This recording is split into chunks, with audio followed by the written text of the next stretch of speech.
Hello again guys, andito ngayon kami sa duty free. Tingin-tingin lang ng mga pabango. Pampasalubong sa kamag-anak. Andoon si Gigi sa likod. Naghahanap. Ayan siya, naghahanap siya ng pabango. Ano yan? Yung papabae. Armani.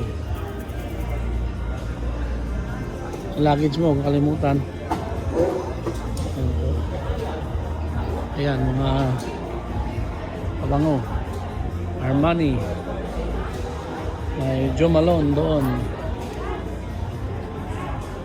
Ha? Ano ko yung natawag niya ako. Ano yan? This for the men. Ano ba? For you. Bango. Yan? Bango. Magkano? That's YSL. Yves Saint Laurent.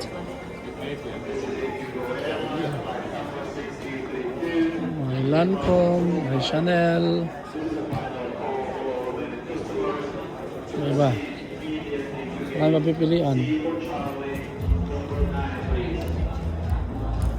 May Marc Jacobs.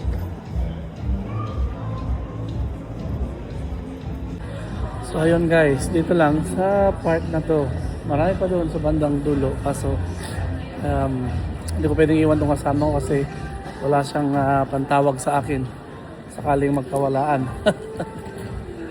Ayan o. Ayan. Hintay namin yung boarding namin, mga 1 o'clock pa. Mag-ano pa lang dito, mag 12 pa lang.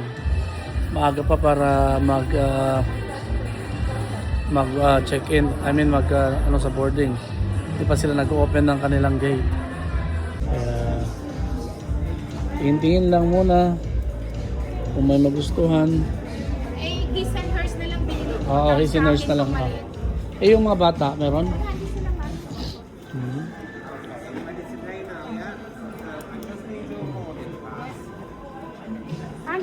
I need that one for you in your Nakabili na si Mrs. ng kanyang pabango pasalubong. Naka-discount pa ng 20%. Bait ng salesman dito.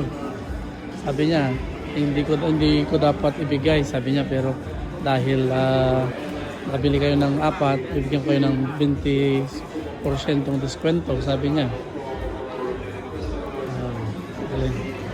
Better than nothing. At least.